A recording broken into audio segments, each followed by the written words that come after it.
We have filter ready to start. 2, 1, 0. Booster ignition and liftoff of Shuttle Endeavour with NASA's spot.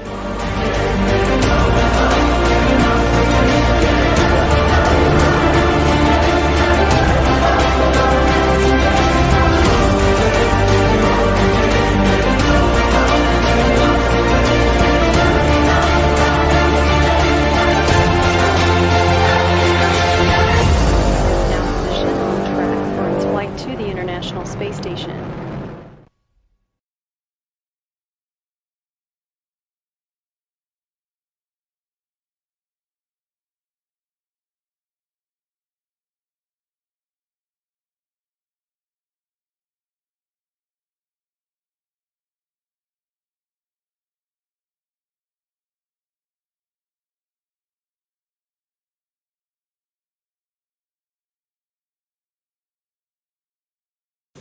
Franck, écoute, tu es l'auteur de plusieurs ouvrages sur les énigmes spatiales et sur les mystères du phénomène OVNI. Tu es également un des intervenants de NUREA et membre du CIPO, qui est un peu ce collectif de personnalités un peu médiatisées qui explore la question de l'ufologie. Tout à fait. Voilà, donc il y a tes ouvrages qu'on a pu découvrir depuis hier, qui étaient en vente, et maintenant la parole va être à toi, on les voit à l'écran. Et eh bien, nous t'écoutons sur la question des ovnis aux États-Unis depuis 2017. Et voilà, merci. Bon, ben merci à toutes et toutes d'être venus. Vous êtes nombreux là. Cet événement est un succès. Merci à l'organisation, au MUFON, à l'LDLN, à tous ceux qui ont participé, que ce soit pour les crêpes et la musique et la bonne humeur. Pour me présenter, donc, je suis un peu historien des phénomènes aérospatiaux, avec deux distinctions qui sont l'atmosphère et l'espace, ces deux livres-là. Et je mène des études sur les archives pour les récupérer les plus fiables possibles. Et ensuite, la ligne directrice de mes travaux, c'est de comparer les caractéristiques de ces ovnis à l'aéronautique existante pour pouvoir mesurer les décalages.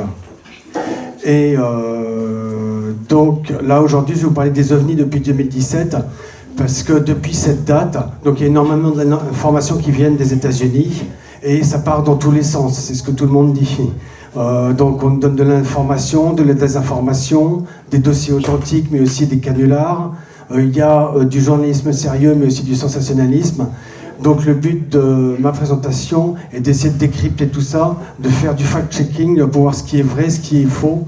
C'est ambitieux, mais on va essayer d'analyser cela sous un angle critique et avec des thèses et des contre-thèses pour essayer de voir la lumière dans les ténèbres. Ça commence en 2017 avec un article initiateur du New York Times, donc, qui nous explique en décembre donc, qu'il y avait eu un programme secret du Pentagone nommé AATIP dans le cadre d'un plus grand qui s'appelle ASQAP, et donc qui avait deux axes. Le premier, c'est des études théoriques en sciences sur l'aérospatiale, et le deuxième était un pense sur les ovnis. Alors donc ça fait beaucoup de bruit, peut-être de manière injustifiée, parce qu'on sait très bien que ça fait longtemps qu'il y a des programmes sur les ovnis, à commencer par le programme SIGN aux États-Unis aux alentours des années 1949, le programme Grudge, le programme Blue Book, le programme Condon et d'autres, qu'ils soient secrets ou publics. Néanmoins, ça a fait beaucoup de buzz dans les médias. D'après les recherches, on voit qu'il y a une société en aérospatiale, celle de Robert Bigelow, qui construit des modules gonflables pour la NASA, qui a participé à ça comme contractant privé. Et donc voilà le début. Il en résulte des impacts dans la presse. C'est-à-dire qu'il y a des médias mainstream américains qui commencent pour la première fois depuis 70 ans à traiter le sujet sérieusement. J'entends par là qui mènent des études, notamment auprès des pilotes. Et par exemple, ici, on a le cas un extrait d'une vidéo du Tic Tac. Donc, ils vont rencontrer David Fravor, Alex Dietrich, Jim Slate et les autres qui ont observé ces ovnis. Et finalement, ils s'aperçoivent tous qu'il y a quelque chose. En même temps, en contre-analyse, il y a le journaliste Steven Greenstreet qui est très opposé à tout ce qui est ovni et qui oppose des arguments valides ou non en essayant de déstabiliser le programme en disant que certains avaient participé au Ski Ranch et en essayant de les mêler avec des histoires de loups-garous. Donc il y a des articles critiques qui commencent à tomber, mais ça n'affecte pas pour l'instant le fond de l'affaire. Alors après, il y a toute The Star Academy qui a joué un rôle. C'était mené par un des chanteurs du groupe de rock Blink, Tom DeLonge, qui a levé $2 millions pour faire ce groupe To The Star Academy et qui va avoir une certaine influence médiatique puisqu'il va aider à propulser le sérieux du sujet dans certains médias. Il y a un certain nombre d'ailleurs. Il y avait même l'idée d'un partenariat US avec l'Army, mais il va y avoir aussi quelques dérapages, c'est-à-dire qu'il va aller dans certains médias pour aller montrer des photos d'ovnis douteuses et qui s'avèrent très rapidement être des fakes. Ça, c'est un présumé ovni sur Paris. On sait très bien que c'est de la CGI, vous l'avez peut-être vu, on voit une grosse boule blanche autour d'un présumé TR-3B. Tout ça, ça a été débunké aussi. Et donc, ça a altéré la crédibilité de TCSA. Donc, c'est pour ça qu'il y a des gens qui étaient sérieux dedans qui sont partis. Comme Christopher Mellon et Louis Elizondo. Néanmoins, il faut rendre hommage à Tom DeLonge puisqu'il a permis de lancer, de médiatiser l'affaire. Et on retiendra comme leçon qu'effectivement, quand on va voir des médias, qu'on soit une association ou un ufologue, il vaut mieux bien vérifier ses sources avant de leur montrer des documents douteux. Parmi les intervenants majeurs, on va voir Robert Bigelow, dont on a parlé, et Christopher Mellon et Louis Elizondo. Donc Christopher Mellon était un ancien assistant à la défense et toutes ces trois personnes ont un point de vue qui est connu et ouvert sur la question, c'est-à-dire que nous sommes visités par une intelligence extraterrestre. C'est ce qu'ils racontent dans différentes interviews. Déjà à l'époque, ils commencent à parler de présumés débris, ce qui sera un prélude à ce qui va arriver avec David Grush. D'autres acteurs vont progressivement intervenir. Donc, parmi eux, il y en a qui sont assez connus dans cette liste, vous les reconnaîtrez, et qui, effectivement, vont faire de l'activisme auprès des autorités pour qu'elles dévoilent notamment des informations, pour qu'elles ouvrent l'accès aux archives OVNI. Et en contre-ton, on a toujours Steven Greenstreet qui conteste certaines de ces personnes en disant qu'elles font de l'activisme, que c'est une espèce d'ufo-religion actuellement. Et ce à quoi je rétorquerai que même s'il est vrai que certaines personnes, comme Jérémy Corbel par exemple, sont un peu parfois dans le collimateur parce qu'elles sont un peu trop enthousiastes et elles sortent des documents OVNI qui finalement après étude s'avèrent être très conventionnels. D'une manière générale, on a quand même des archives énormes sur des milliers de cas de PAN et d'OVNI qui sont dans les bases militaires et aérospatiales.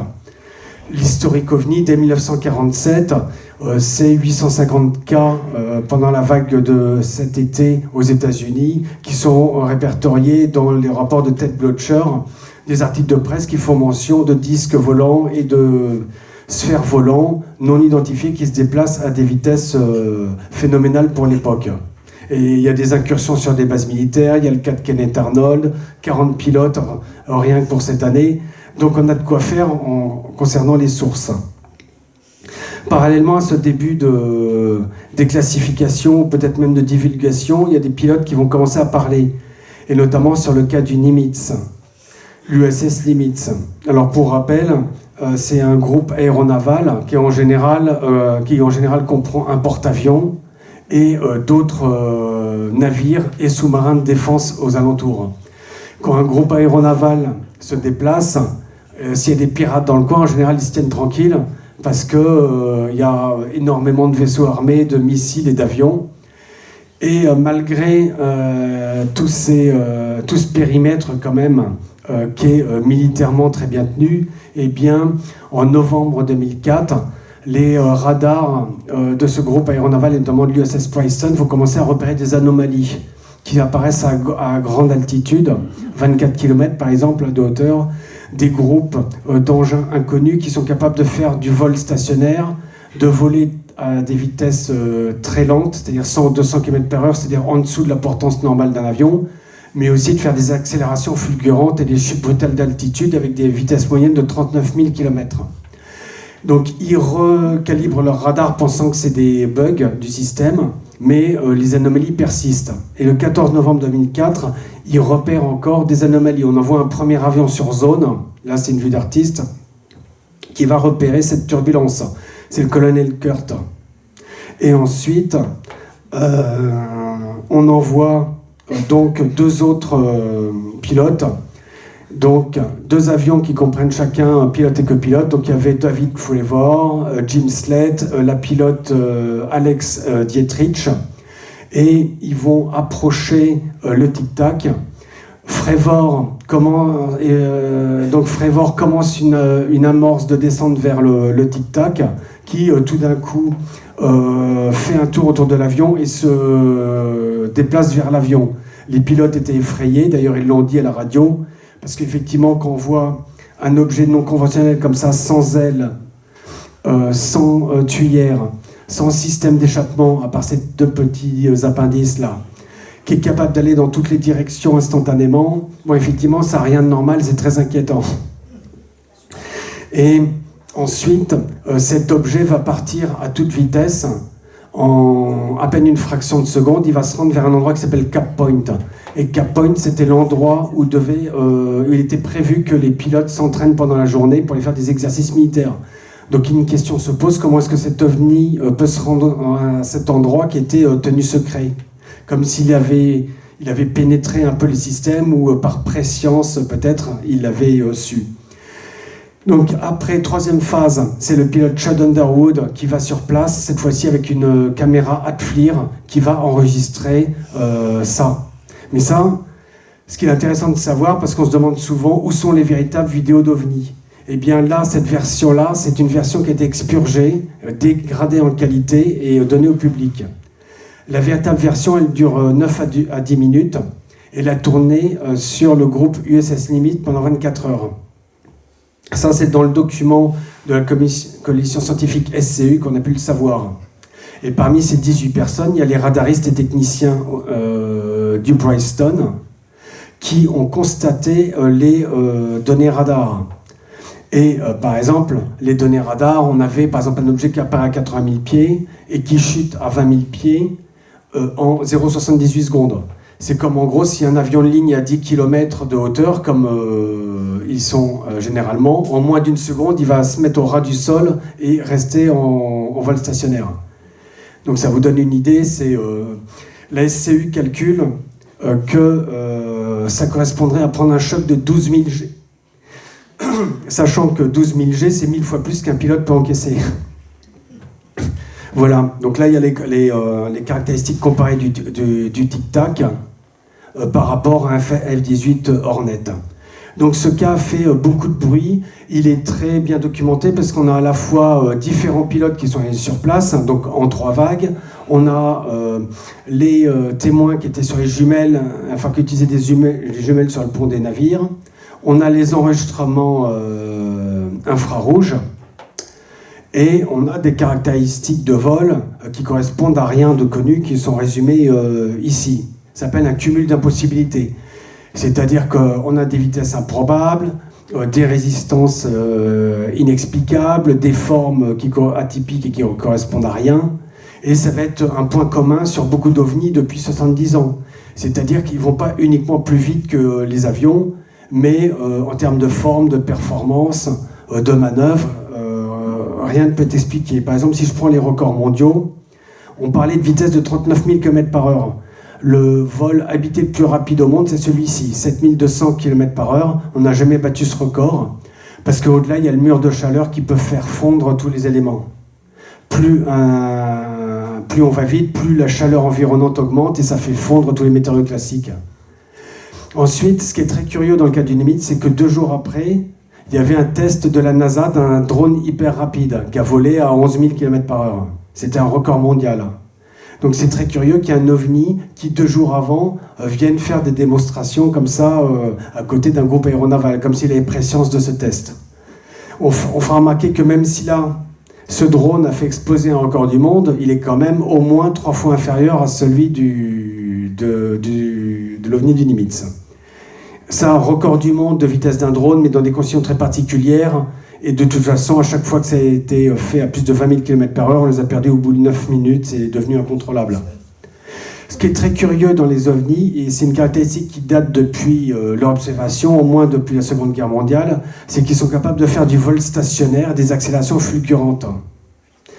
Le problème, c'est qu'il y a très peu d'engins qui sont capables de faire du vol stationnaire, notamment les hélicoptères, mais les hélicoptères ne sont pas supersoniques. Ça, c'est le record, et encore, c'est pas tout à fait un hélicoptère, ça c'est un mixte.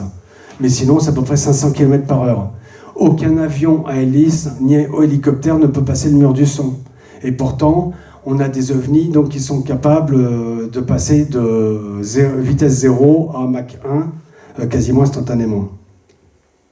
Alors sans transition, je passe à d'autres déclarations de pilotes, et notamment cela. Donc Ian Graves qui nous explique qu'entre 2014 et 2015, il y avait des ovnis tous les jours. Et là, ce qui est très surprenant par rapport à l'aéronautique, c'est toujours par les vitesses délirantes. Là, on passe carrément sur de l'hypersonique, c'est-à-dire supérieur à 6000 km/h. Des objets qui restent 12 heures en altitude, alors qu'ils expliquent qu'un avion de chasse, lui, reste 1 heure en altitude et à pleine vitesse, et après doit revenir se ravitailler, etc. Là, dans les bizarreries et les formes, on a un ovni cube. Bon, ça, c'est néanmoins un témoignage rapporté. Alors ça, je peux vous confirmer qu'en aéronautique, faire voler un cube, c'est que ça n'a pas de sens. Pourtant, moi, j'ai trouvé déjà pas mal de témoignages de pilotes qui nous parlent de cubes volants et d'autres formes assez délirantes. Et là, c'est un cube enchâssé dans une sphère. Ensuite, en autre cas et vidéo, il y a la vidéo gimbal. Alors, la vidéo gimbal, vous avez peut-être vu, c'est une courte vidéo encore où on voit cet objet qui semble effectivement effectuer une rotation à 90 degrés alors qu'il y a des pilotes qui parlent.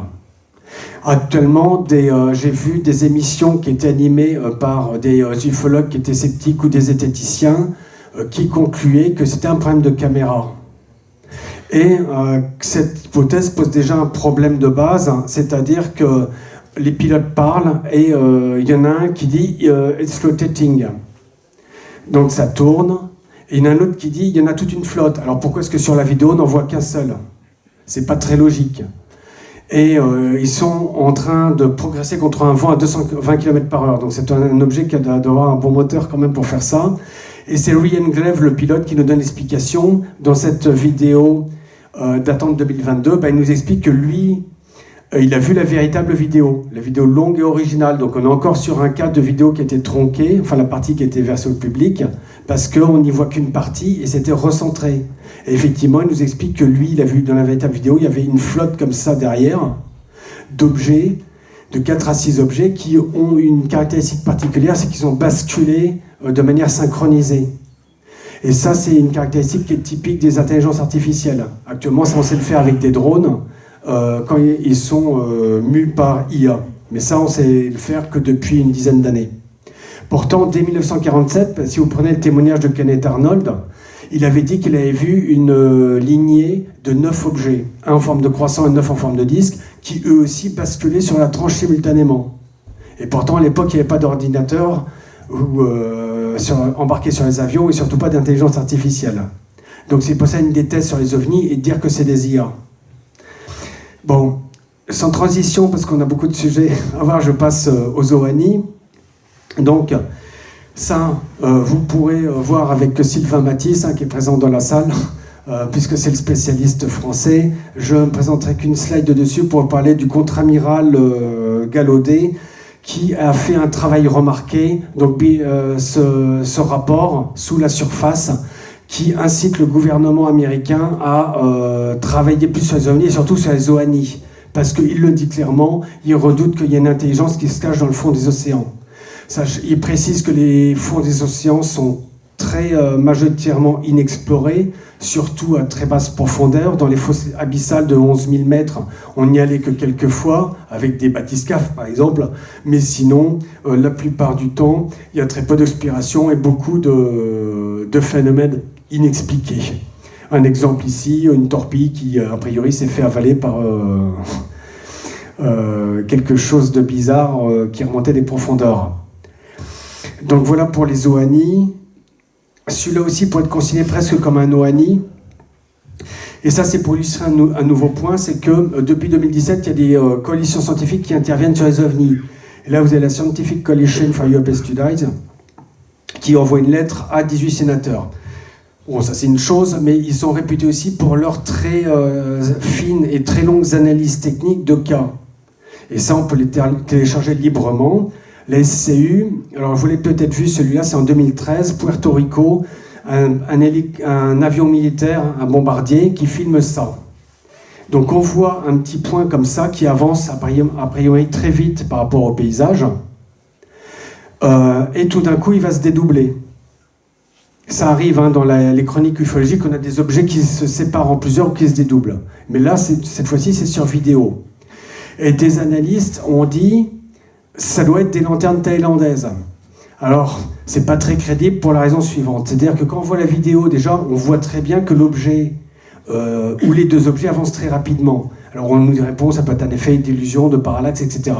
La SCU conclut que l'objet se déplaçait de 80 à 170 km/h. Et donc, le vent, on sait que le vent était à 13 km/h. Or, une lanterne thaïlandaise ne pourrait pas aller au-delà de cette vitesse puisqu'elle n'a pas de moteur.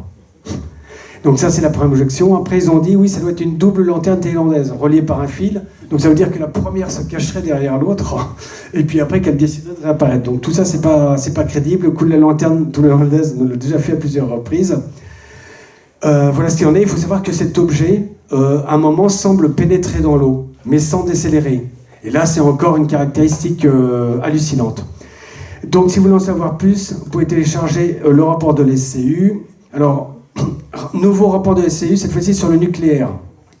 Je devais faire une synthèse il y a quelques jours, donc je l'ai relu avec attention. Et il nous dit qu'il y a quasiment eu, entre 1945 et 1975, 600 intrusions d'OVNI sur des sites nucléaires, civils ou militaires aux États-Unis. Je ne vais pas vous dévoiler tout ce rapport. La conclusion est qu'ils nous disent qu'il y a eu un énorme pic de survol et d'intrusion nucléaire entre 1948 et 1951. Et ça, je peux vous le confirmer. J'avais déjà présenté des documents sur ce sujet-là sur des émissions de YouTube, et notamment des documents comme Protection of Vital Installation ou les travaux de Lincoln La Paz, qui nous certifiaient que de 1948 à 1950, il y avait des intrusions, j'avais calculé à peu près tous les 2 jours et demi, il y avait une boule verte ou un disque qui venait sur les sites les plus secrets et les plus surveillés des États-Unis, notamment Los Alamos. Donc il semblerait que le phénomène OVNI, dès le départ, et dès que cette industrie s'est développée, et principalement en 1948, c'est la date à laquelle j'avais calculé qu'on avait passé le seuil de possibilité de destruction pour l'humanité, c'est-à-dire au-delà de 100 têtes nucléaires. Si on les lâche tous en même temps, ça fait un hiver nucléaire qui va générer une famine mondiale et générer sûrement quelques milliards de morts. Donc c'est à partir de ce moment qu'on a passé ce stade. Alors est-ce qu'il y a une corrélation ? Autre sujet qui a été abordé, c'est des navires de l'US Navy prétendument harcelés par des ovnis en 2019. Il y a eu des articles de presse, donc ça c'est officiel. Il y avait Corbel qui avait sorti cette vidéo, prétendument l'objet passé dans l'eau. Mais on a eu un autre son de cloche. C'est-à-dire que des auteurs pensent que ce serait plutôt de l'espionnage de drones chinois. Et leur argumentation, c'est de dire que par exemple dans ce cas-là, ici, ils ont pris le trajet du navire américain comparé à un navire vraquier chinois, enfin hongkongais, qui était le M5 Bass Strait.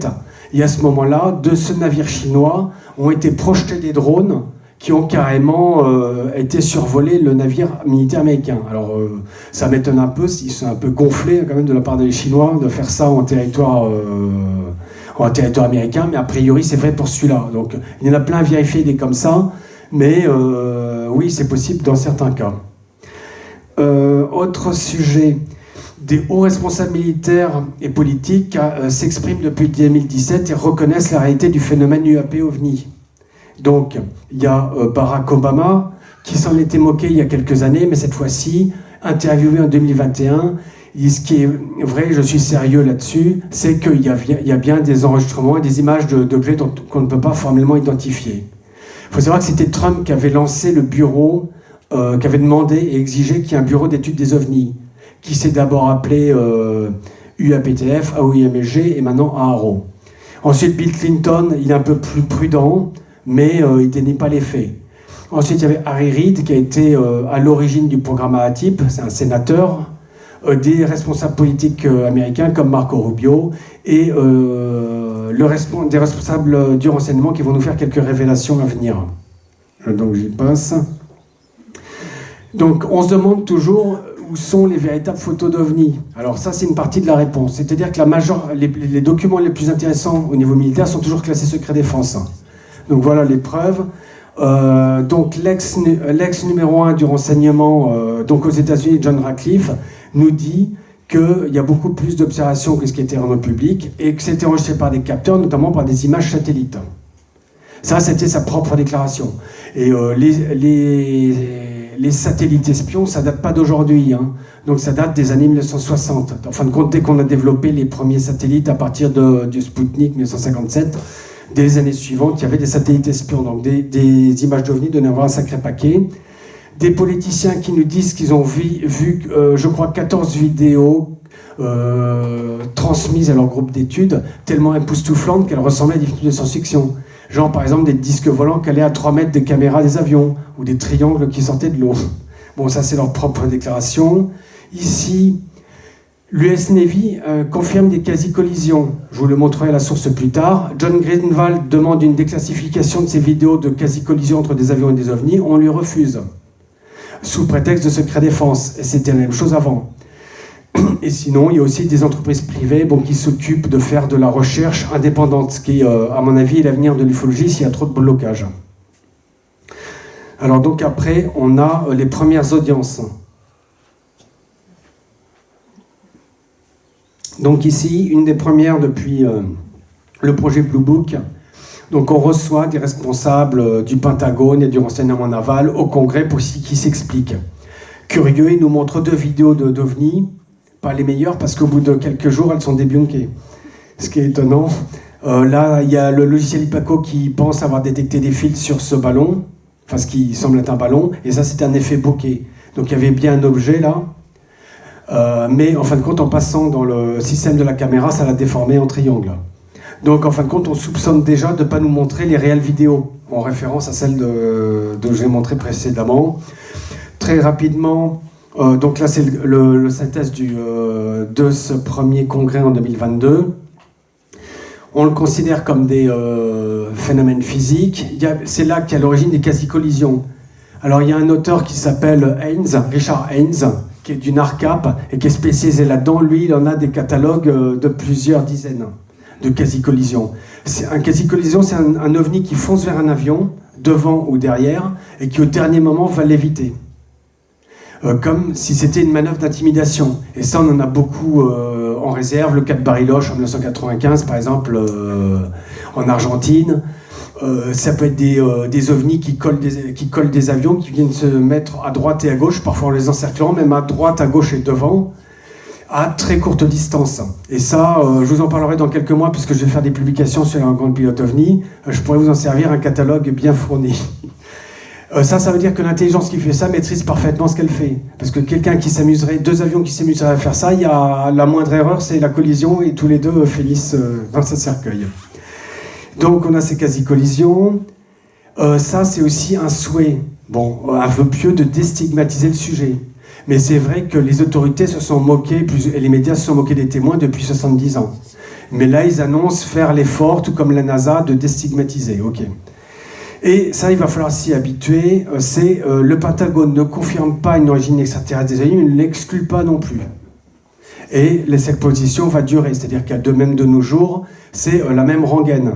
Nous n'avons qu'une preuve que c'est d'origine extraterrestre, c'est ce qu'ils racontent. Cependant, on voit déjà des incohérences. Bizarrement, donc il ne donne pas les caractéristiques des ovnis dont il parle, sous prétexte de secret défense. Il semblait gêné par une question de Mike Gallagher concernant la désactivation des missiles de Maelstrom. Il semblait ignorer le cas, c'est bizarre pour des gens qui font de l'ufologie. Et après, bizarrement, il n'y a aucune mention faite des milliers de cas d'ovnis depuis la Seconde Guerre mondiale, alors qu'on a eu des énormes vagues en 1952, en 1954. Et comme je le dis, j'y travaille actuellement. L'année 1952, c'était un record de cas inexpliqués de Blue Book et de rencontres pilotes ovnis. Donc si on s'arrête à cette année-là, il y aurait de quoi faire.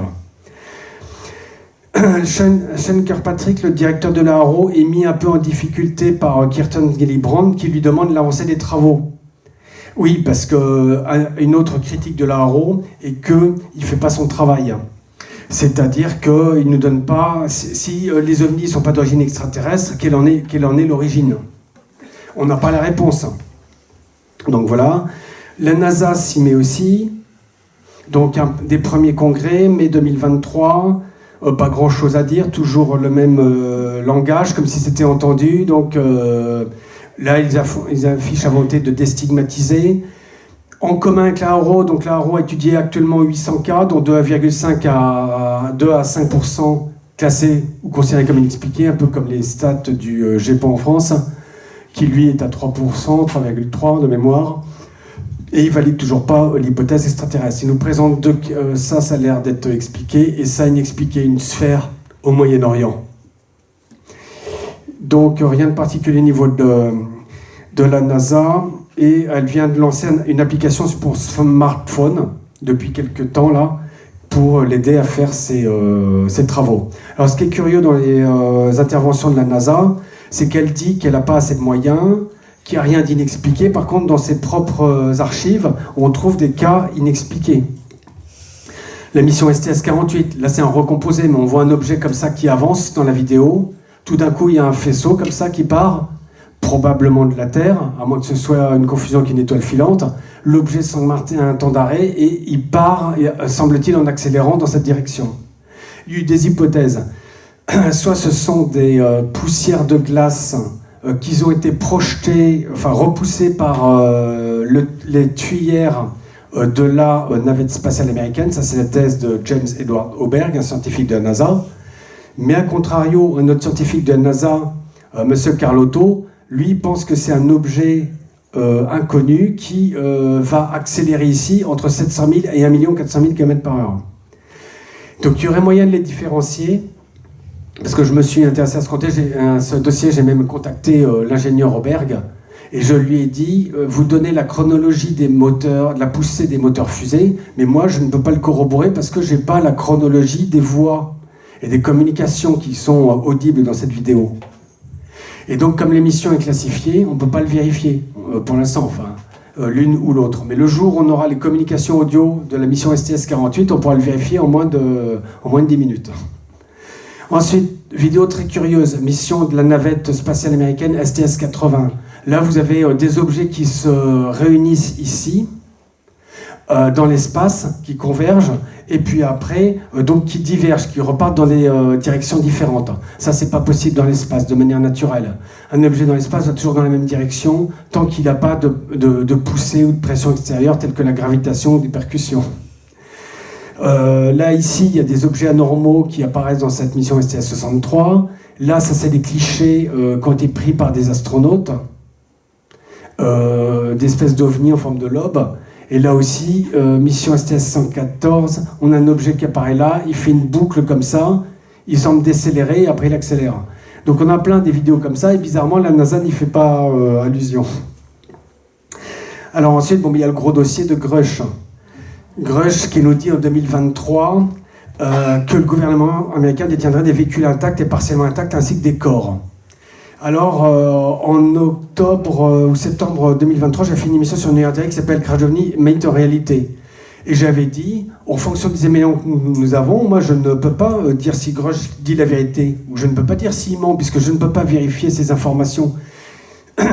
Seules les personnes qui peuvent vérifier, c'est le Congrès, parce qu'il cite 40 témoins, mais il n'y a que le Congrès qui peut les interroger. Et d'un autre côté, j'ai aucun élément qui me signifie qu'il ment, même si on sait que le cas de Magenta en Italie est très controversé. Donc voilà où on en est. En tout cas, il a bien travaillé dans des agences de renseignement américaines qui sont la NGA et le NRO, qui sont hautement placés, qui ont accès à toute l'imagerie spatiale. Donc s'il a eu accès à des documents, ça va être du bon. D'autant plus qu'il a travaillé sur le drone X-47B, ou 37B, je ne sais plus, celui qui va dans l'espace pendant 2 ou 3 ans. Donc voilà pour ce qui est Grush. Donc l'idée c'était de contourner l'affaire et de faire la liste des présumés crashs exotiques. Donc les présumés crashs d'OVNI, il y a une liste assez conséquente qui pourrait aller de 100 à 300 événements. Mais c'est très compliqué de les vérifier. Alors dans cette liste ici, donc j'en ai 2 pages. Ça, il n'y a que les 100 premiers, je vous laisse le temps, parce que visiblement ça intéresse. Dedans, il y a clairement des canulars. Comme peut-être cette histoire douteuse d'Aurora 1997, peut-être le cas d'Aztec qui est très douteux, ou d'autres. Il y en a qui sont non vérifiables, mais il y en a d'autres qui posent question, une petite fraction, peut-être 5 à 20%. Ça, c'est la deuxième liste. Et dedans, donc si vous allez sur cette émission sur Nuréa TV, j'en traite une douzaine. Donc je vais vous en montrer juste un comme ça pour l'exemple. C'est le crash de Kecksburg aux États-Unis. Donc 9 décembre 1965, il y a un objet qui traverse le ciel, qui est vu par des pilotes. On le voit sur différents états. Il est capté au radar et il se crache dans la forêt de Kecksburg. Et sur le lieu de l'impact, il y a des témoins qui disent qu'ils ont vu quelque chose ressemblant à ça, avec des espèces de hiéroglyphes. Mais il y avait un spécialiste des hiéroglyphes sur place qui dit non, c'est pas des hiéroglyphes, c'est d'autres signes. Et d'après les témoins, donc cet objet a été capturé par l'armée. Il y a un témoin qui dit je l'ai vu mettre sur un truck comme ça avec l'étoile de l'armée américaine. Une émission dit qu'il aurait été vu arriver dans une base Air Force Base de Lockbourne. Et ensuite, il y a différentes thèses. La thèse de météore, c'était celle qui était avancée, mais elle ne tient pas trop la route au vu du comportement et de la vitesse de l'objet. Ensuite, on a dit que c'était un satellite russe. On a su plus tard qu'il y a bien un satellite russe qui est tombé, mais c'était quelques heures avant. Le projet spatial américain, des ufologues disent qu'ils ont montré des visuels de ce projet JE Mark II aux témoins. Ils disent que c'est pas ça. Et il y a une enquête menée par Leslie Kean et John Podesta qui contraint la NASA à répondre, mais la NASA dit qu'elle a perdu les dossiers. Voilà. Donc... Voilà ce que ça peut donner. Alors parallèlement, effectivement, y a-t-il eu crash ou pas? Il y a d'autres personnages parfois très suspects, des présumés lanceurs d'alerte qui interviennent. Et parmi eux, donc on a Bob Lazar, qui a été toujours très douteux parce qu'on n'a jamais pu vérifier son CV, c'est travaillé sur la zone 51. Corso était aussi, qui disait qu'il y avait de la rétro-ingénierie, c'était un peu douteux parce qu'il faisait allusion aux documents MJ12 qui sont des faux. D'autres qui racontaient des histoires extraordinaires, comme le Michael Wolff, qui disait qu'il voyait des extraterrestres sur des bases, mais toujours sans photos, sans preuves, sans documents. Et idem pour celui-là, qui dit qu'il y avait des grands blancs sur les bases. Donc ça, c'est un peu le problème de certains lanceurs d'alerte. Moi, je ne dis pas qu'ils disent la vérité ou non, mais c'est que ça a toujours été très compliqué. Et là, il y en a encore de nouveaux qui arrivent. John Stewart, qui nous dit que... Lockheed Martin, qui est la société de fabrique aéronautique, aurait sa propre équipe de récupération de prototypes, mais en gros leur propre prototype. C'est-à-dire, alors qu'ils soient conçus par rétro-ingénierie extraterrestre ou normaux, il y aurait une équipe privée qui serait chargée de les récupérer. Et même il y aurait eu 2 morts, puisqu'il y aurait eu un conflit entre l'armée officielle et cette entreprise privée, d'après ses dires. Là aussi, pas de preuve pour le vérifier. Et là, encore mieux, ça c'est le dernier en date, Jason Sund, qui dit qu'on lui a donné par ordre de tirer sur un présumé extraterrestre, alors bleu ou blanc, je sais pas, mais qu'il en aurait descendu un. Dans les autres nouvelles, ça, je n'en parle pas, Maxence, il en a suffisamment abordé, puisque disons qu'on commence à parler des UAP en Europe. Autre information, alors les étoiles qui disparaissent. En 1952, les astronomes de l'observatoire de Palomar observent 3 étoiles. 1 heure après, elles disparaissent. Ça, c'est pas possible. Alors, avec le temps, on sait qu'on va faire moins d'étoiles à cause des problèmes de luminosité sur Terre qui va être plus intense sur les villes. On verra de moins en moins d'étoiles. Il y a des étoiles qui peuvent disparaître, mais 3 en même temps en moins d'1 heure, surtout qu'elles sont pas censées trouver la même position. Donc tout ça laisse supposer que c'est des ovnis. Et effectivement, 1952, comme on en parlait, surtout en juillet, c'était l'époque du carrousel de Washington, où il y a eu des invasions de disques volants, enfin d'objets volants non identifiés qui ont été captés au radar jusqu'à 11 000 km/h, alors qu'à l'époque, le record du monde d'un avion de chasse, c'était moins de 2000 km/h. Donc ils se baladaient comme ça toute la nuit au-dessus de la Pentagone, Maison Blanche, etc., au-dessus du Congrès. Il y a eu des témoins, parmi les témoins, il y a des pilotes, des militaires, etc. Et là, comme je le disais, il y a eu une vague mondiale, a priori, de reconnaissance, si on en juge selon le Blue Book, qui est un top record de rencontres pilotes ovni aussi, d'après le rapport de Dominique Weinstein. Sans transition, je passe à la saga des ballons chinois. Les États-Unis, en février 2023, abattent un ballon chinois. Alors cette fois-ci, on en est sûr que c'est un ballon chinois. Détail, il comportait une hélice. Ça veut dire qu'un ballon, normalement, ne peut pas aller contre le vent. Mais grâce à son hélice, il pouvait se réorienter. Et ça a énervé les Américains quand ils sont positionnés au-dessus d'une base militaire. Donc là, ils ont pris décision, surtout sur pression du public, parce qu'il y a des gens qui photographiaient, qui le filmaient, histoire de dire, oui, qu'est-ce que l'armée américaine fait, etc. Donc ils en ont descendu. 3 autres, mais ceux-là, on ne sait pas si c'était des ovnis. Il n'y a que la forme qui peut être un peu bizarre, mais on n'a pas énormément d'éléments en plus.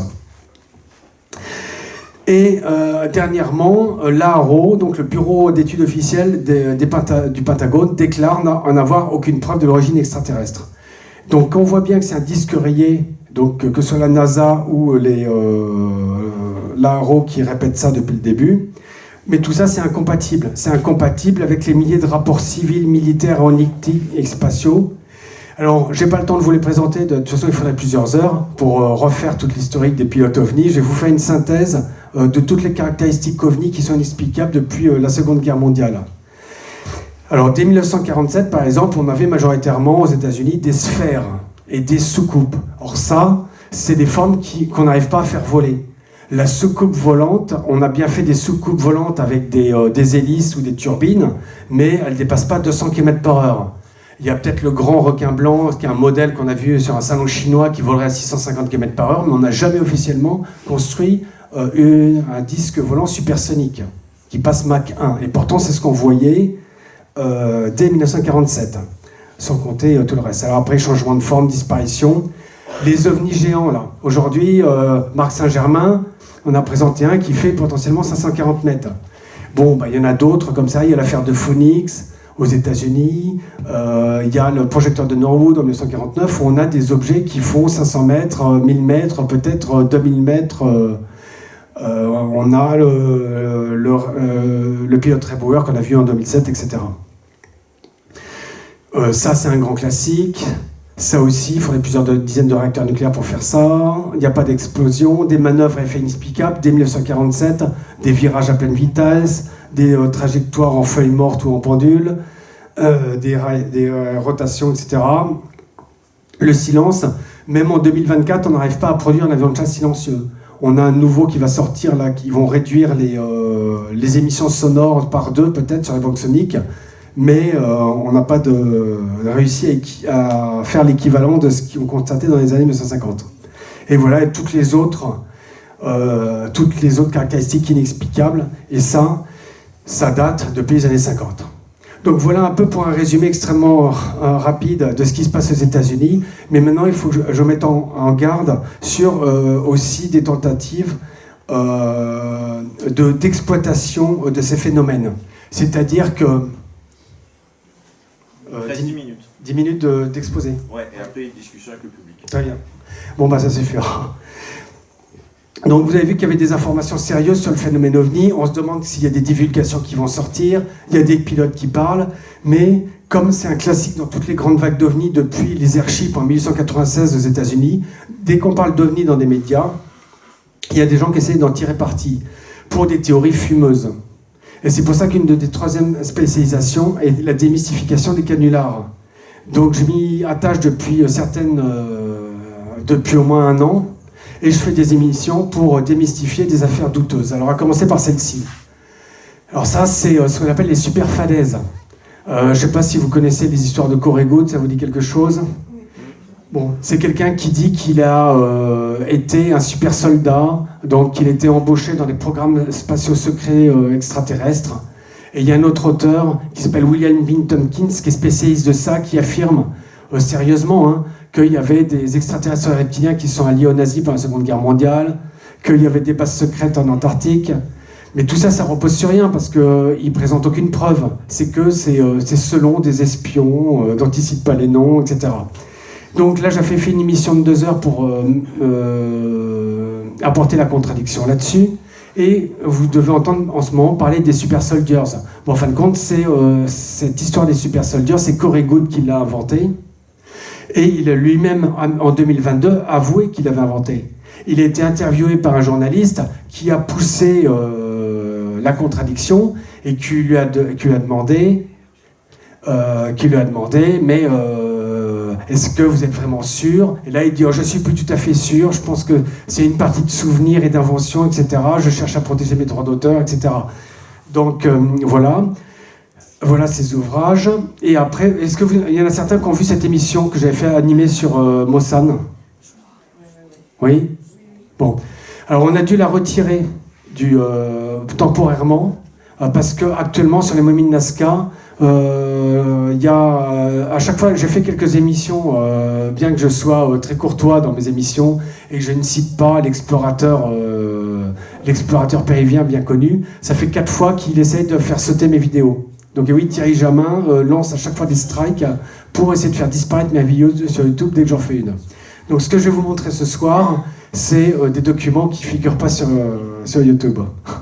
Et en attendant que je revienne à la recharge, quand j'aurai du temps sur ce sujet. Donc, Mosan. Mosan est le pire des hoaxeurs au monde. C'est-à-dire que c'est un journaliste mexicain qui mélange le vrai et le faux dans ses reportages, des vrais cas d'OVNI, mais qui bidonne des histoires. Alors, par exemple, l'histoire du cheval volant. Donc, il y a une vidéo qui montre un présumé cheval volant qui a été pris par un contacté qui s'appelle Antonio Urzi, en Italie, et Mosan nous dit que c'est un vrai cheval volant, un cheval peut-être d'origine extraterrestre. Et alors, il a été invité sur un plateau de télé, le public était mort de rire à tel point qu'ils ont été menacés. Il dit, si vous continuez à rire, on va vous expulser. Et en fin de compte, Mosan a dit, oui, mais on a l'impression qu'il bouge les jambes. Alors déjà, c'est faux parce que c'est qu'un effet d'optique. C'est juste, en fin de compte, a priori, un cheval gonflable qui a été lancé. Il essaie de vous faire croire que c'est un cheval volant. Quand même des enfants, ils n'y croiraient pas. Bon, bah ça, c'est l'effet de Mosan. Alors, il y a eu la créature de Metepec en 2005. Et, c'est un dossier qui a duré des mois. Et ce journaliste a voulu nous faire croire que c'est une créature extraterrestre. Bon, finalement, au bout d'un moment, il y a donc le taxidermiste qui l'avait manipulé a avoué. Là aussi, il faut savoir que M. Mosan n'avoue jamais ses canulars. Même si on lui demande par A plus B que c'est pas possible, il va ne jamais les dénier. Sauf celui-ci, parce que là, il n'a pas le choix, c'est le seul. C'est l'affaire de la fée démoniaque. Alors, il avait acheté ça $10 000 à quelqu'un, et il disait que c'était une chauve-souris. C'était donc une créature inconnue. Mais là, il a fait l'erreur, non pas de faire appel à ses propres experts qui sont à sa solde, mais d'aller voir un expert indépendant, un biologiste très sérieux, qui lui a dit non, il y a de la résine époxy, donc ça veut dire que c'est un assemblage moderne, c'était bricolé, tout ça. Donc là, il est obligé d'avouer. Il y a eu les diapositives de Roswell. Je ne rentre pas dans l'affaire Roswell qui est tout à fait à part, mais en 2015, on trouve des vieilles diapos qui semblent dater de 1947, dont 2. Et parmi elles, il y avait celle-ci, où on a une petite créature qui est derrière une vitrine. Et Mosan organise un événement Be Witness, où où il loue l'auditorium de Mexico, il remplit à 60%, il y a des places à plus de 1000 € pour les plus chers, et il nous promet la vérité, le changement de l'histoire. Vous allez voir ce que vous allez voir, ça va être la preuve extraterrestre. Une semaine après, il y a quelqu'un qui utilise un logiciel pour déflouter cette petite pancarte, et on s'aperçoit que c'est une momie. Donc ça, c'est les histoires de Mossane. Mais la plus importante, et qui défie l'actualité, c'est l'histoire des momies. Donc j'y ai beaucoup travaillé, et j'ai été, dès le départ, j'ai récupéré en 2019-2020 les radios, et je les ai soumises à une spécialiste en anatomie. Mais j'ai aussi été en contact avec d'autres paléontologues, d'autres spécialistes en anatomie. Voici les résultats. Donc le début de l'histoire, c'est qu'un pilleur de tombes commence à faire circuler ce genre de choses, donc des mains tridactyles, des petites créatures qui ne sont pas là, qui font 15 cm, des créatures de 60 cm qu'on va appeler les reptiliens, Alberto, Josefina, Victoria, Clara, etc. Wawita, c'est le petit bébé, et ça, c'est le clou de la collection. Maria, qui dépliée, ferait 1,60 m. Ils sont tous tridactyles, 3 doigts au lieu de 5, et donc jusqu'à 5 ou 6 phalanges. Donc, ça a été diffusé sur TV Gaia, et c'est ça qui est important. C'est qu'en 2017, Mossane va revendre ce documentaire à Gaia. Et on va tout de suite aller voir le lien financier et voir combien ça a permis de gagner à Gaia. Le chiffre d'affaires de Gaia était de 17 millions de $ l'année précédente. Avec les momies, ils gagnent plus 11 millions de $ de chiffre d'affaires. Et ça, c'est le bonus. Plus 80% d'abonnements. Et ce qui est intéressant pour eux, en tout cas, c'est que c'est un cumul, parce qu'une fois qu'il y a les plus 80% d'abonnés, ça va se cumuler année en année, et ce qui fait que chaque année, ils vont gagner 10 millions de $. Donc ils sont passés de 17 à 82 millions de $. Mais le déclencheur, ça a été ça. Donc vous comprenez pourquoi ils tiennent à ces histoires de momies. Alors deuxième doute, c'est le Wakero Mario, le pilleur de tombes, qui a un CV très alimenté, mais pas forcément dans le bon sens. D'abord, arnaque de rue en 2007. En 2010, il se fait pincer déjà pour des trafics en gang, en bande, avec d'autres wakeros, et on note qu'il y a déjà des crânes et des restes osseux. Donc il n'est pas à sa première. Dans des livres et interventions publiques, il déclare que c'est son métier. Bon, ça fait 25 ans qu'il fait ça. J'imagine ça en France, quelqu'un qui fait des vidéos sur YouTube, puis on dit ça fait 25 ans que je fais du pillage de tombes. Bon, au bout d'un moment, je pense qu'il y aurait la casse-prison qui se dessinerait, mais non, là... Et là, vous voyez le coefficient multiplicateur. Il vend ces petites momies-là, il dit les vendre à 8 000 $. Il faut savoir que le SPIC péruvien, c'est 250 $ par mois, donc ça veut dire qu'à chaque fois, il se ramasse 2 ans et demi de salaire. Donc vous voyez, il n'a que le but. S'il faut une semaine pour faire une momie, par exemple, on se ramasse 2 ans et demi de salaire. Ensuite, il se prend quand même une condamnation pour des fouilles illégales en 2016-2017. Et ce qui fait hurler les archéologues, c'est qu'on ne gère toujours pas ce qu'on appelle le contexte archéologique. On ne sait pas d'où viennent ces momies. Ils nous racontent des histoires abracadabrantes, nous disant que c'est dans des cavernes, qu'il y a des sarcophages, qu'il y a des rencontres du troisième type, qu'il a vu un extraterrestre qui joue du tambour. Des histoires pas très crédibles. Mossane relance l'histoire. 2023, on s'y attendait pas, mais il intervient au Congrès mexicain. Non, c'est pas au Congrès mexicain, c'est au Congrès mexicain, mais c'est un congrès ufologique sérieux. Il y avait par exemple Julian Graves, il y avait une intervention d'Avilob, il y avait Michael Vaillant qui était de France là-bas. Et au dernier moment, alors qu'il a prévenu tout le monde donc au dernier moment, il sort ces 2 momies en disant elles sont potentiellement extraterrestres. Et ça, c'est un coup dur pour l'ufologie sérieuse, c'est-à-dire qu'un événement qui s'annonçait comme sérieux, au dernier moment, ça s'effondre. Il en remet une couche, cette fois-ci au Congrès mexicain, pendant 3h30. Il y a différents soi-disant experts et scientifiques qui nous disent que les momies sont réelles, que c'est authentique, il n'y a pas d'assemblage, etc. Donc je vais vous montrer la contre-explication. Déjà, en janvier 2004, Flavia Estrada Moreno, qui est donc un archéologue péruvien, exhibe 2 autopsies, on va dire, de momies qui sont fait prendre à la douane mexicaine. Je vous passe tout le détail, mais il démontre que c'était monté avec des crânes de lama, qu'il y a des... en fin de compte, ce qu'on voit ici, c'est pas des œufs, mais c'est des pierres, qu'on a de la résine époxy et du matériel moderne. Donc, en fin de compte, il a tout débunké. Mais alors, les autres disent, oui, mais les momies qui sont conservées à l'université San Luis Gonzaga de Ica, elles sont peut-être vraies, etc. Donc voici la réponse. Déjà, les mains tridactyles, les premières, elles sont gavées d'anomalies. Il n'y a pas de pouce opposable. C'est-à-dire, par exemple, on me dit, par exemple, si je dois saisir cet objet avec 3 doigts, je peux le faire. Par contre, si c'est un crayon qu'il faut écrire avec, là, ça va être beaucoup plus compliqué. Vous pouvez faire l'expérience chez vous, si vous voulez manger, que ce soit avec des baguettes ou des fourchettes. Si on n'a pas de pouce opposable, elles auraient de grosses difficultés. On a des phalanges qui ne sont pas décroissantes, mais ici, par exemple, décroissantes puis croissantes. Ici, sur la 3e phalange, alors que sur l'autre, c'était la 2e. Donc ça, c'est invraisemblable. Des os qui sont posés. On a un nombre de métacarpes. Donc les métacarpes, c'est les os du poignet ici. Il en faut obligatoirement autant que les doigts. Et là, on en a 2 de plus. Et après, il n'y a pas de carpe. Les carpes, c'est ce qui permet la flexion et l'extension de la main. Il en faut 8 chez nous pour que notre main puisse se déplacer, bouger. Et c'est pareil pour les animaux. Les chiens, ils ont 7 carpes. Bon, là, il n'y en a pas. La 2e, c'est pareil, c'est encore plus le fouillis. Les os sont à l'envers. Parce qu'il y a 5 minutes ? Ok, c'est bon. Il y a un sens, hein. Ce qu'on appelle au niveau des phalanges, elles sont toujours plus épatées à la base et elles sont plus fines à l'extrémité. Alors que là, ils ont fait beaucoup d'erreurs. Par exemple, des fois, ils les ont inversées, quoi. Donc, ils ne sont pas très à l'aise, ces bricoleurs. Et là, c'est un fouillis indescriptible d'eau. Et il y a beaucoup de scientifiques donc, qui sont intervenus. Là, je vous ai mis quelques sources, mais j'ai une liste de 17 études scientifiques qui contestent l'authenticité de ces momies que je pourrais vous transmettre à toute personne qui le souhaitera.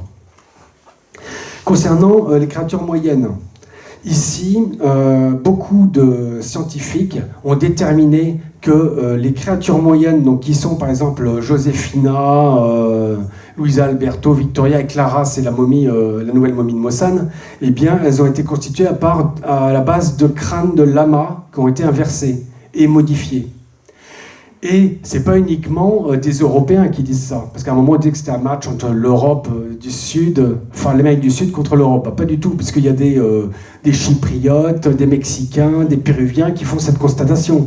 Toutes ces études, elles sont consultables, et c'est des gens qui font ça à visage découvert.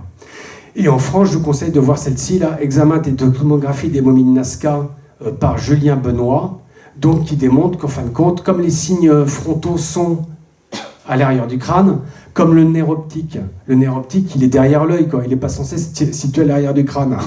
Bon, ça, c'est des preuves que le crâne était tout simplement inversé.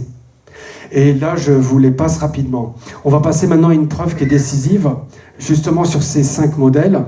Une autre, c'est que Julien Benoît avait identifié des côtes qui perforent la moelle épinière. Ici, vous avez la colonne vertébrale et le canal rachidien.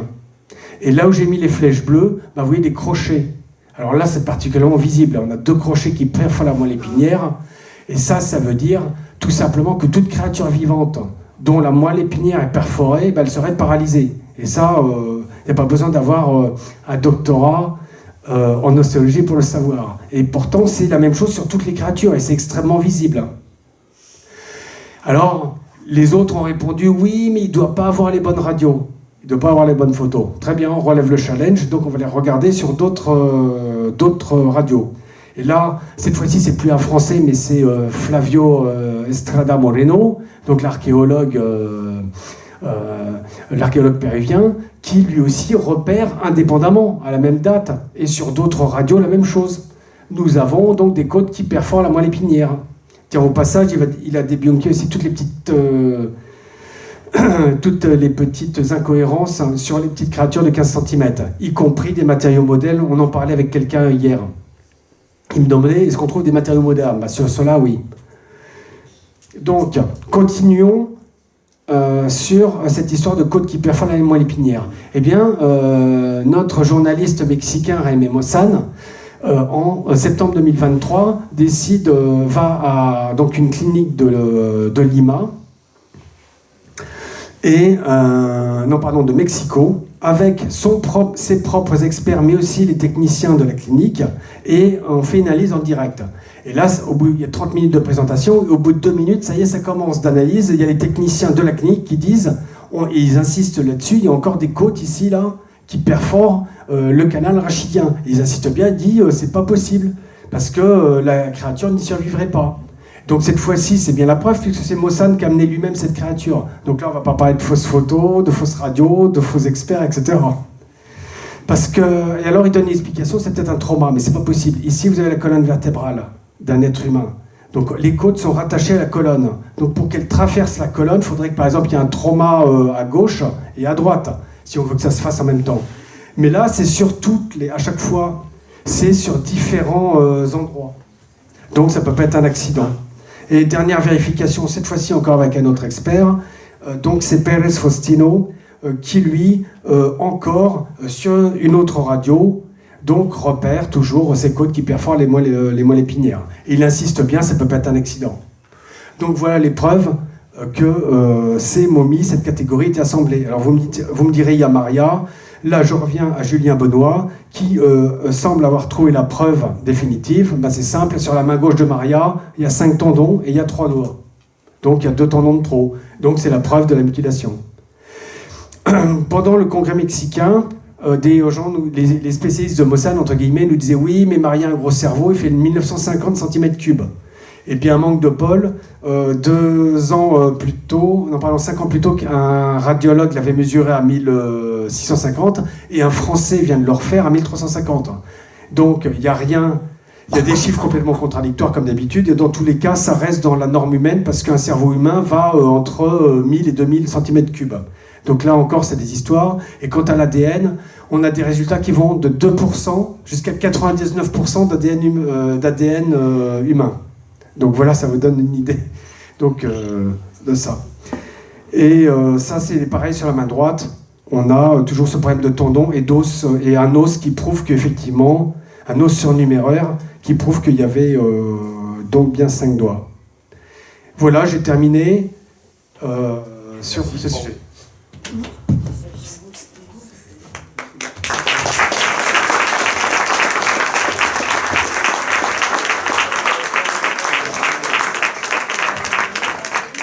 Merci Franck pour ce débunkage en règle et pour ces contre-enquêtes sur des sujets controversés qui ont fait couler beaucoup d'encre depuis plusieurs années, y compris en France, quoi. Donc merci beaucoup, et aussi pour ce tour d'horizon, crash inclus, des dernières années, des nouvelles révélations, informations révélées, etc., etc. En tout cas, l'enquête est là.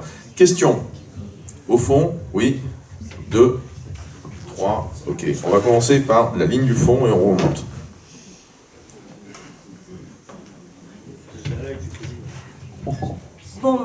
Bonjour et merci pour ce panorama très clair. J'ai une question parce que moi j'ai acheté les livres de Michael Salla, vu le pédigré du gars, et là j'ai découvert, et je voudrais bien comprendre l'intention de tout ça, tous ces programmes d'Alliance Galactique, de programmes spatiaux secrets, Solar Warden et tout. Il cherche quoi le gars? Parce qu'il est quand même, il est titré, et il se repose sur quoi? Je vais vous expliquer. Alors, c'est un espèce de trio. Là, je vous ai parlé de Tompkins et de Corey Goode. Et en fait, quand Michael Salla, c'est un intermédiaire. C'est-à-dire que lui, il fait une synthèse dans ses livres, que j'ai lu. Ça a été long et pénible, mais... donc, il fait la synthèse des deux pour essayer de voir les points de cohérence et les divergences. Et en fait, quand vous me dites quel est l'intérêt, très simplement l'argent, parce que Corey Goode, quand il a raconté toutes ces histoires, il n'y a pas que ça, il raconte qu'il y a des ovnis de la taille d'une planète qui rentrent dans notre système solaire, qu'il y a des poulets extraterrestres bleus de 2,40 m, etc.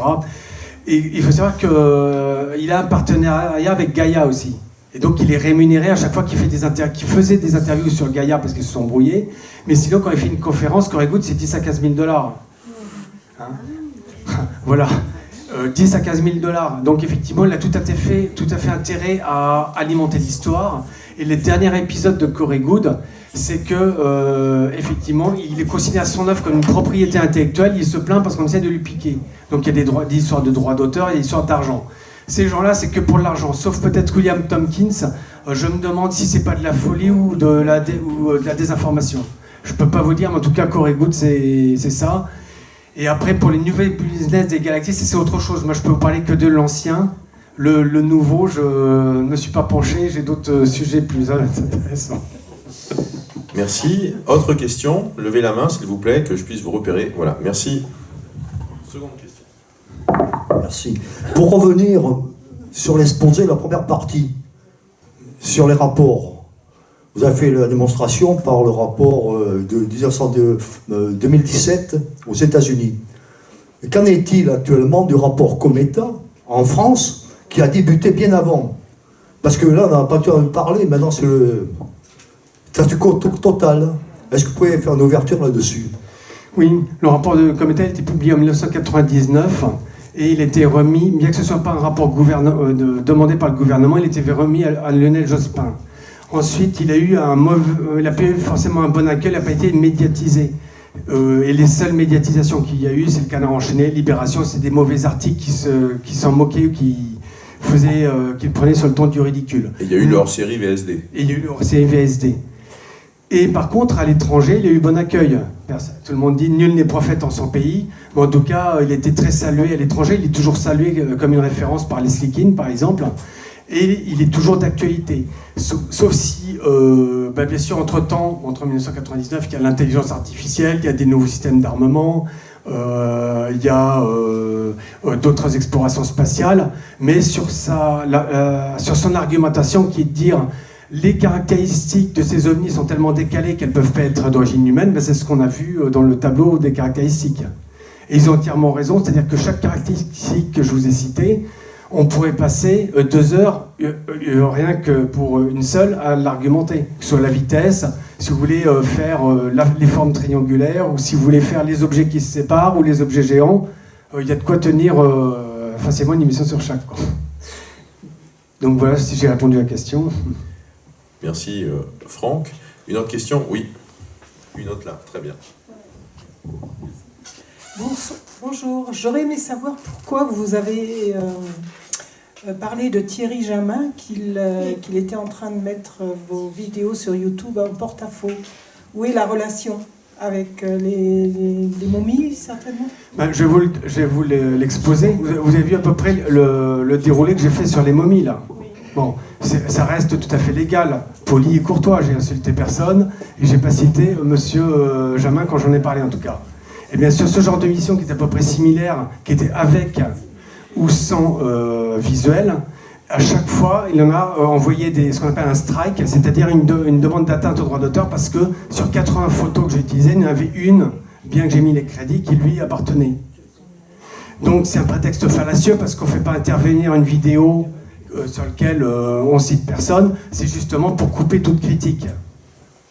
Parce qu'effectivement, j'apporte les preuves que ces momies sont des assemblages, et ça semble déranger. Donc c'est, à mon avis, la raison. Sinon, il faut lui demander. Si vous le connaissez, allez lui demander pourquoi est-ce que ça fait 4 fois, enfin 3 fois pour lui et 1 fois pour Jungle Poisson. Pourquoi est-ce que vous strikez si c'est naguement les vidéos de M. Morin? Voilà.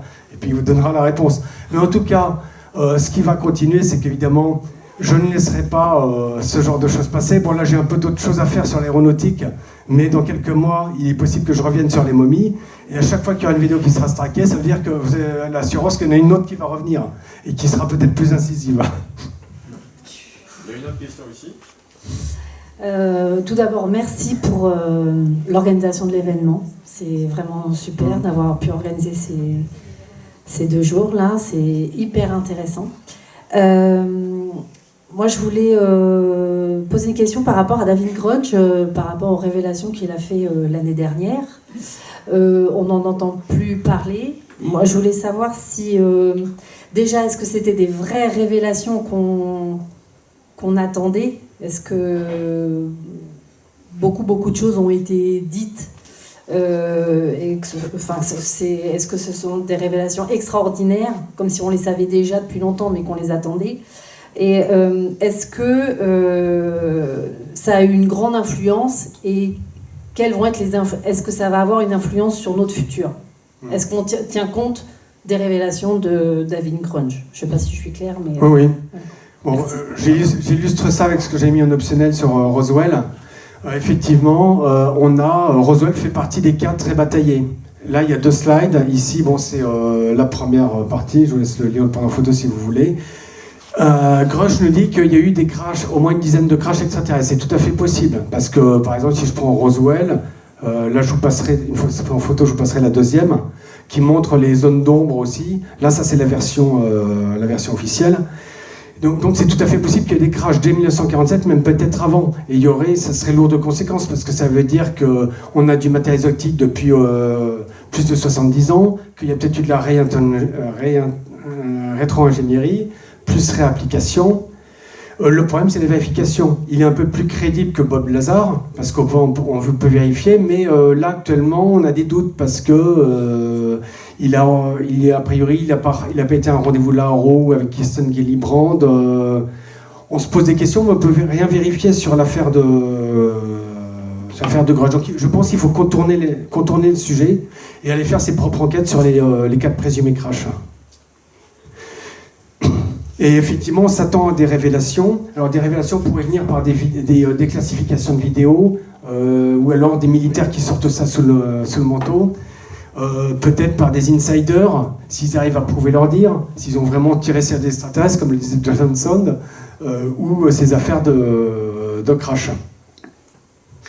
Mais effectivement, on va avoir la principale complication, ça va être de faire le tri entre la véritable information et la désinformation. Et tous ceux qui veulent en profiter. Il y a Sylvain, une question ici au fond. Sylvain Mathis. Alors Franck, merci pour cette conférence vraiment très factuelle. Question, il y avait une lettre, parce que du coup, quelqu'un a mentionné le rapport Cometa. J'apporte une précision. Le rapport Cometa a été fait à la demande du général Norlin pour le général Letty, c'est-à-dire des militaires et des gens appartenant aux hautes études de la défense nationale pour l'exécutif. Il n'a pas été fait pour les civils. Ça, c'est le premier truc. Et c'est pour ça que nous, au CIPO, dont tu fais partie, le collectif d'intervenants pour le phénomène OVNI, nous avons fait une lettre en commun qui est partie au président Macron, à Florence Parly, qui était ministre des Armées, et Roselyne Bachelot, qui était ministre de la Culture. C'est lettre morte, il n'y a pas de retour. Moi, j'ai écrit à la Marine nationale, simplement pour demander s'il y avait sur les tas d'opérations ou les manœuvres, en gardant les sites secrets, pour des raisons n'est pas stupides, on ne va pas dévoiler la présence de notre flotte, même si c'était passé. Ne pas donner la puce à l'oreille aux puissances étrangères.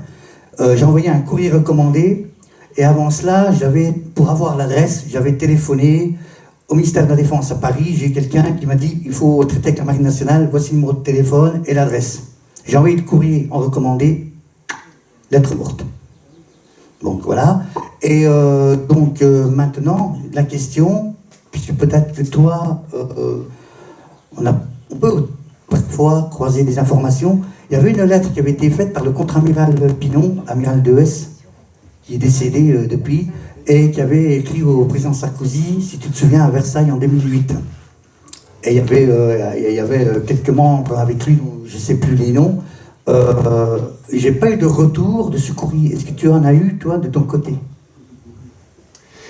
Je ne crois pas, j'ai plus le dossier en tête, mais je crois qu'il y a eu plusieurs lettres qui ont été envoyées donc à des instances militaires ou à des présidents, et il y en a une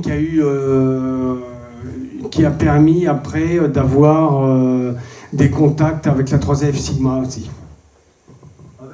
La 3F Sigma, mais là, je ne peux pas vous répondre exactement parce que je n'ai pas les infos. A3F. Mais en tout cas, on va dire que globalement... A3F avec la commission Sigma et donc Sigma 2. Voilà. Mais après... Parce que ce n'est pas que l'armée qui a fait le rapport.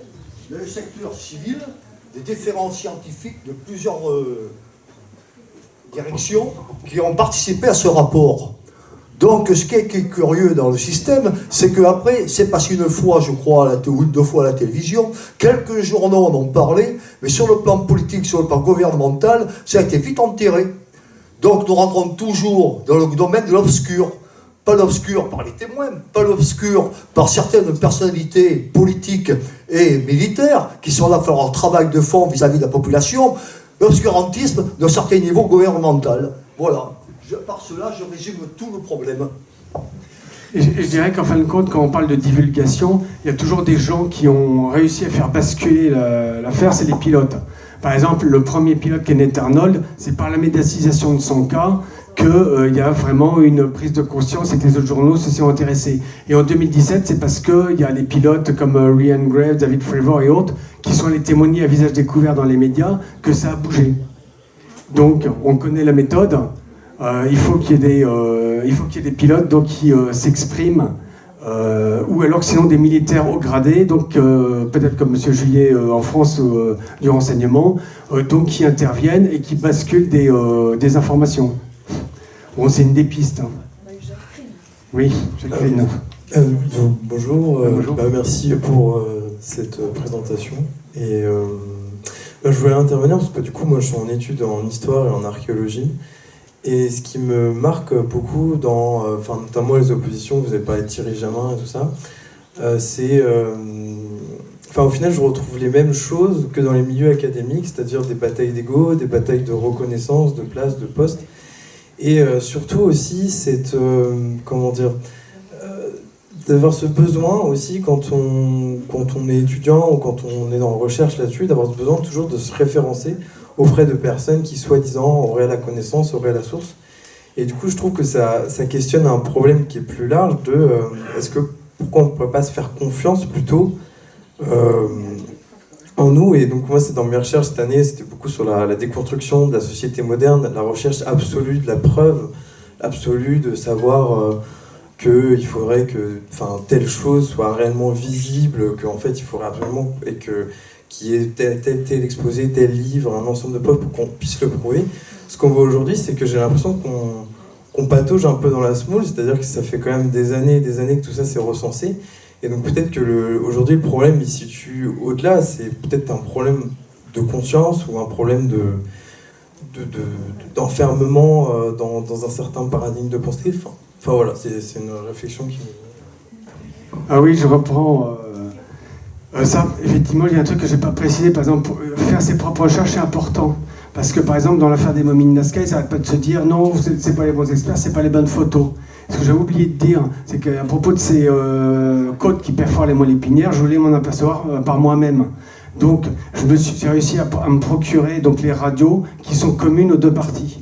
Donc ceux qui disent que c'est des extraterrestres ou d'autres créatures, et ceux qui disent que c'est des fakes. Et puis quand j'ai vu qu'ils avaient la même référence de radio, même hôpital, même date, je me suis dit là, c'est là que la vérité va apparaître. Donc je me suis procuré, j'ai ouvert avec un logiciel qui lit les DICOM, donc l'imagerie médicale. Et j'ai moi-même cherché ces perforations. Et après, une fois que je les ai toutes repérées, j'ai été voir un expert, on dit je pense avoir repéré les côtes qui perforent les moelles épinières. Et il m'a dit effectivement c'est bien ça. Et on l'a même vérifié sur les radios des autres. Donc ça veut dire que là la preuve on l'a fait par soi-même.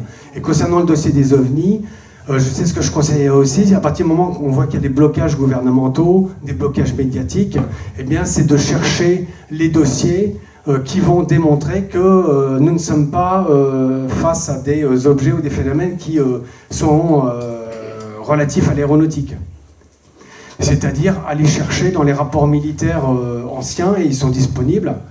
Par exemple, si je prends les États-Unis, il y a les rapports inexpliqués du Blue Book, il y a les rapports qui ont été déclassifiés par l'Air Force, il y a les rapports de pilotes, le rapport de Dominique Weinstein par exemple, et tout ça, c'est une mine d'or. Et on s'aperçoit que c'est des pilotes qui à visage découvert, et donc qui ont témoigné dans des vidéos, donc ils expliquent qu'ils ont rencontré des ovnis avec des performances hallucinantes. Bon ça, rassembler tous ces éléments, c'est déjà un pas vers une divulgation qu'on peut faire soi-même.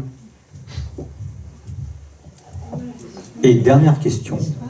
Avant, je voudrais préciser aussi pour les révélations, là, il faut se rappeler quand même, depuis 1947 ou 1948, il y a un général de l'armée américaine qui avait dit « les ovnis sont réels ». C'est Nathan Twining. Voilà, donc depuis 1948, on sait que c'est réel. Donc il y a déjà eu la révélation depuis le temps. Maintenant, la question c'est, Franck, quel est l'intérêt de l'armée américaine, de la marine, du Pentagone, de dévoiler tout ça? C'est quoi l'intérêt? Moi je dirais que c'est plutôt quel est l'intérêt de ne pas le faire.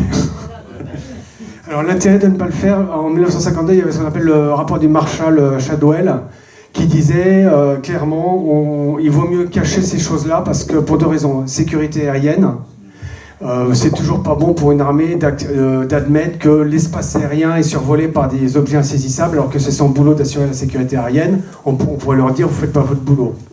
Ensuite, il y avait eu le fait que si on divulgue des vidéos haute résolution, c'est montrer à l'ennemi les moyens de détection dont on dispose. C'est aussi une des raisons pour lesquelles les Américains bloquent la diffusion des vidéos high-tech, enfin à haute résolution. Ensuite, il y a la crainte de panique, ça c'était toujours dans le rapport Shadwell.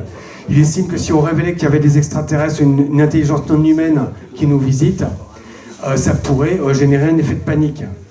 D'autant plus que ces intelligences semblent avoir une avance considérable, puisqu'ils vont parfois 10 fois plus vite que les avions de chasse. Ils se permettent d'aller s'insérer dans n'importe quel périmètre le plus privé et militarisé qui soit.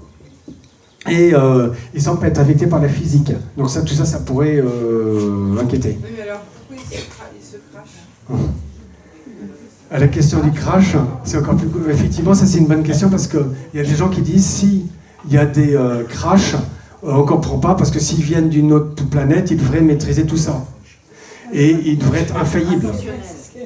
Alors, il y a différentes explications, je vous les liste. Alors, soit c'est intentionnel, Jacques Vallée disait que c'était peut-être un cadeau qu'on laisse comme ça, un cadeau technologique.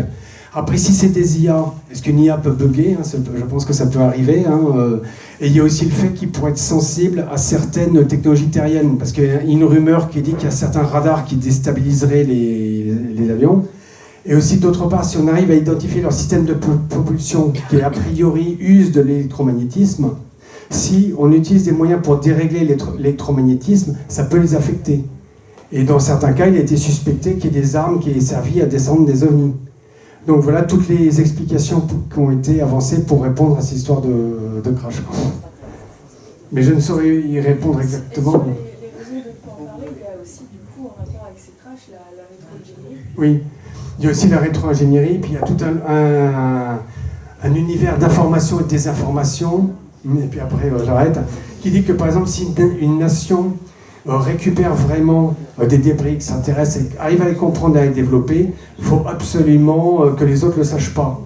Donc, quitte à inventer des fausses histoires d'ovnis, comme l'affaire de Benevitz et de Doty, de désinformer les ufologues, d'infiltrer des mouvements ufologiques, comme ça s'est fait aux États-Unis, de souffler le vrai et le faux, de faire croire qu'ils sont en possession alors qu'ils n'y sont pas, etc. Donc tout ça fait un brouillage dans lequel personne n'arrive à se retrouver. Et donc, les ennemis ne peuvent pas fixer de stratégie. Et ça sera ma conclusion. Donc, ouais.